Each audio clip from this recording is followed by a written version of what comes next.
Outer Worlds is a good game. I think that's it. Video over.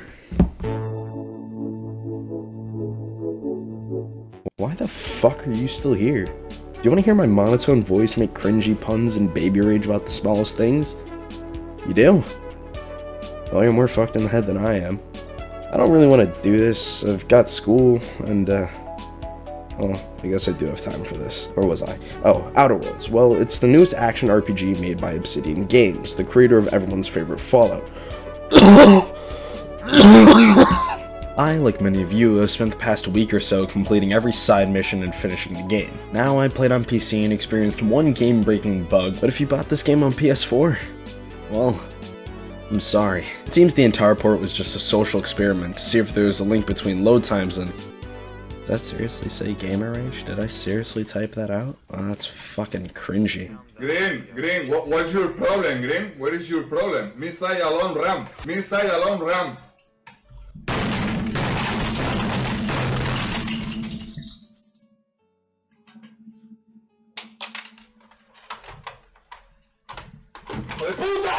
The PS4 thing might have to do with the 38GB patch Xbox and PC got compared to the 18GB patch PS4 got.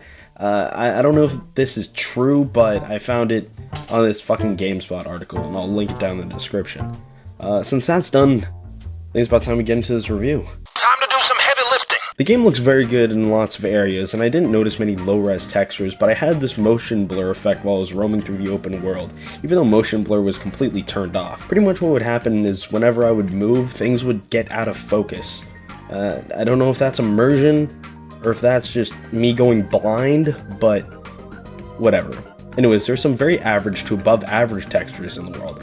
I noticed when I was talking to NPCs, depending on the light and the material of their clothes, it started shining or it showed more detail. It seemed like I could count threads on some of the clothes, but everything else in the base world seems a little drab. This isn't exactly a bad thing. I mean, there's greens and browns and just generally muted colors.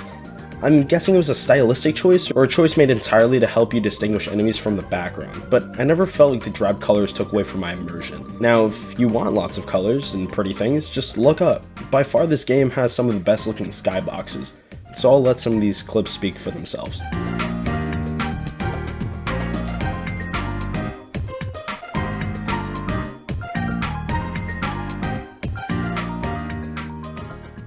Oh, come on, mouse, and I'll break your fucking legs, you little prick! Okay, there's a lot to break down here, but I'll try to make it as simple as possible. If you've played any Fallout game, this should all seem very similar. So let's start at the basics. Skills. Skills are your basic attributes like speech and melee. Each general category like dialogue can level all 3 skills at once up to 50. Afterwards, each skill needs to be leveled up individually. This means a lot of min-maxing the game. Within these skills, there are ranks that can be unlocked depending on how many skill points are in the skill. You still following? Okay, each of these ranks have their own bonuses. Like for Expert Persuade, I get a bonus 10% Human Cower chance. Each skill has 5 ranks of bonuses: Novice, Competent, Adept, Expert, and Master. Alright, that's skills over with. Perks. You get a whopping 42 perks with 3 different tiers. Now with a level cap of 30, you get a perk point every 2 levels, so total you can only choose 15 of the 42 perks. The 42 perks are broken up into 3 tiers: Tier 1, Tier 2, and Tier 3. Shocker, I know. Tier 1 has the weakest of all the perks, Tier 2 is better, and Tier 3, I'm pretty sure you understand where this is going. But starting out, you only have access to Tier 1. To unlock Tier 2 and Tier 3, you need to have 5 perks and 10 perks respectively. Note that it's only total perks required, i.e. you don't need to have 10 perks in Tier 2 to unlock Tier 3. That should be everything from home. Fuck. Forgot about attributes. Okay. You have 6 attributes: Strength, Dexterity, Intelligence, Perception, Charm, and Temperament. Each of these can only be changed at the beginning of the game. These attributes are very similar to the special system from Fallout, but instead of gating off perks, they lower or increase certain skills. So within each attribute, there are affected skill as well as other things. There isn't an exact name, so I'll call them extras. Extras are linked to attributes, just like how temperament increases health regen. So simply put, attributes determine your base skills before you level them up. The attributes can be added and decreased from a scale of very high to, I'm not really sure, I couldn't find anything, but if I did find it, I'll put it up on the screen. The final part here is reputation. It's exactly how it was in New Vegas. Dialogue choices, as well as choices during gameplay missions, will change your reputation with specific groups. There are two kinds of groups, primary and secondary. The reputation changes from revering, which is very positive, to repulsed, which means they will shoot you on sight. Should really do something productive with my days. Gameplay is where Outer Worlds really started to lose me, at least at the beginning. Many games will put these big set pieces in the beginning. Let's take Fallout 4 for example. Within 15 minutes of following the story, most people have gone head to head with a Deathclaw while using a minigun to Outer Worlds doesn't do that, and while I'll touch on this when I get to the story, I figured I would say that the beginning feels like it's lacking something. Anyways, gameplay, like I said earlier, started to lose me, and that's for a very simple reason. The guns don't sound or feel right. They feel like they lack power. Even the shotgun feels weak. The only guns I ever really used were snipers and revolvers because they felt at least kind of right. It might be the sounds or the lack of impact, but the rest of the weapons really missed the mark for me. Customization is also very lacking. None of the weapon mods really have a change on the visual appearance of the gun. Unlike being able to pull a fat man out of your Pip-Boy every time something got difficult, there are no crutch weapons in Outer Worlds, which lends to its overall harder difficulty. In actual combat, you don't have VATS, you have TTD, or Tactical Time Dilation, which allows you to freeze time and place shots, but you can be very tactical about it. Personally, in Fallout games, I would just spam VATS at the head until it died because I use it as an auto aim key. TTD is unlike that because you have to land your own shots, and sometimes shooting something in the head isn't the best option. Beneath your crosshair in TTD, while you're aiming at something, it will give you a status effect. Like right here, you see if I aim at the head, I can blind the enemy. But if I were to aim at the legs, I could cripple them. This leads to a lot of fun moments in gameplay where you can cripple a space gorilla just to have one of your allies launch them into the stratosphere. So what about those space gorillas? Is there a lot of enemy variety? Not exactly. It's not amazing, but it's not horrible. And it changes depending on what your reputation is like. Did you piss off MSI? Well, now you're getting gunned down by Sanjar Nandi. Oh yeah, enemy variety. There's Marauders and Outlaws, which is going to be your main human enemies, and Primals, Raptidons, and Manti. I think they're just called Mantis. These make up your main batch of enemy wildlife. Then you have robots, which I didn't bother looking at because I don't really care about them. Each enemy has its own weakness, and being completely honest, even playing on hard, I didn't feel like I need to look up the damage types nor use them for the respective enemy. All I knew is that to clear out an area, the Grenade Launcher Mark II did a fucking fantastic job. There's stealth mechanics, but I only ever felt the need to use them in story missions. If you don't mind some lost reputation, you can murder anything and everything.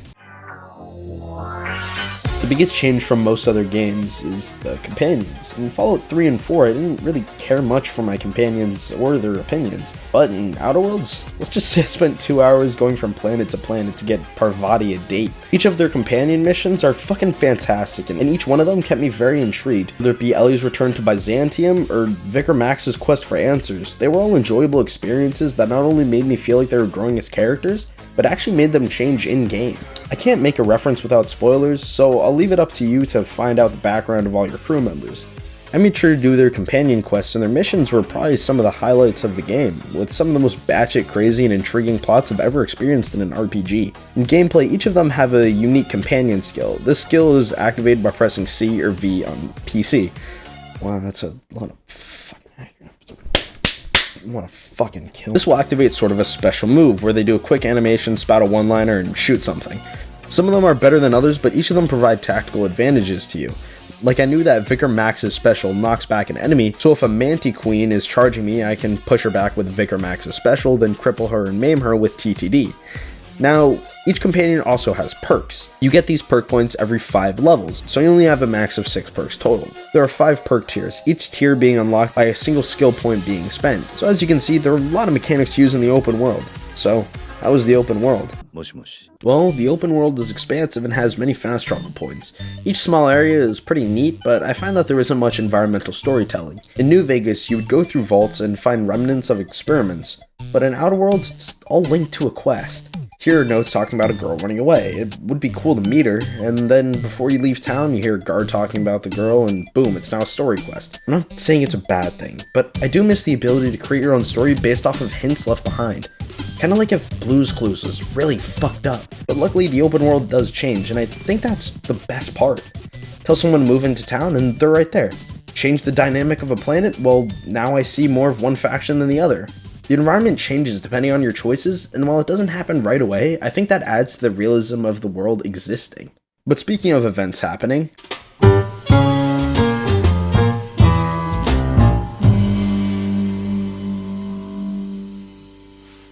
your ship is fucking amazing, and here's why.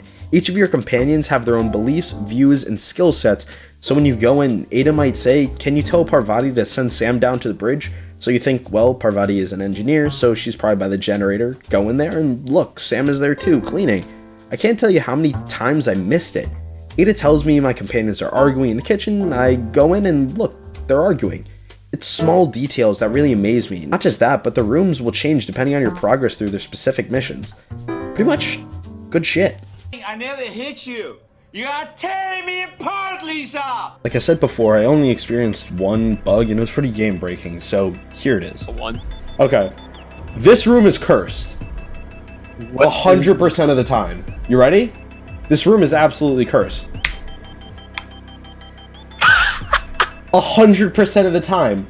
I thought I was hitting Alt F4. You see that purple bar at the bottom of my screen? Yeah. That's what's causing the crash. So essentially what you're saying is, so look, I'm gonna unseal the door, open it. 100% of the time, I walk in, it's gonna crash. I fixed it. Easy as. Oh boy, I might get some backlash for this. Well, I would if people actually watch the videos, but nonetheless, I find the music boring.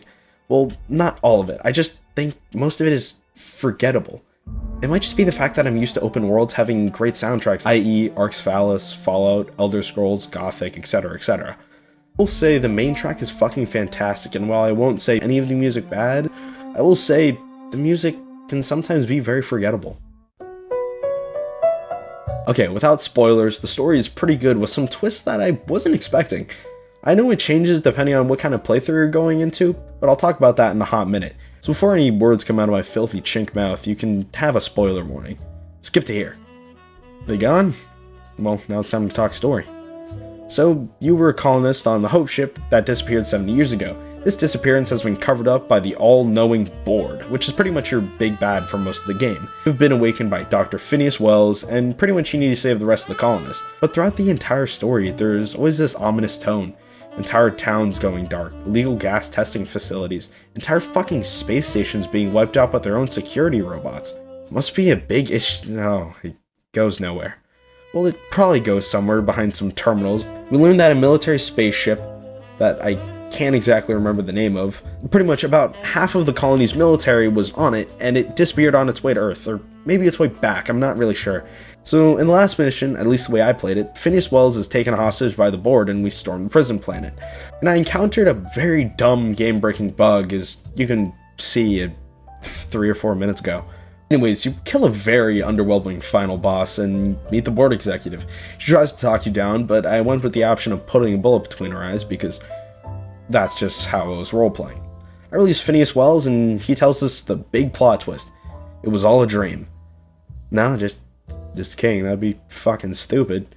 Turns out no one has heard from Earth in 3 years. No messages, no supplies, no nothing. So the colonies are truly alone. The game ends by you telling Phineas that you want to lead the colonies. And then the classic "where are they now" ending, that starts to roll. Now, I'm just gonna let you guys know I'm a fucking moron, because I thought that I would be able to play afterwards. Nope, it kicks you to the credits and then that's your playthrough. But I didn't even unlock all the planets. How the hell? So this game was a breath of fresh air, especially after experiencing the clusterfuck of a story that was Borderlands 3. So what would I give it? Well, there are a lot of things I like, but the downsides are a little too great to let me give it anything above an 8.5 out of 10. A lot of the game's elements are very well done, and I hope they can add more of what I love within the DLC. Or maybe even fix some of the glaring issues. Hint. Okay, I think that's it. So I did it again. Another long review. Glad I was able to finish this game so quickly, but I'll probably be back into it to attempt another 100% run. I'm hoping my production quality and monotone voice increased from Borderlands 3. But if you want to watch a good video, watch my MGS Cricket video. I think that's about it. So just like all my other reviews, I'll close this one out with some very pleasing B-roll.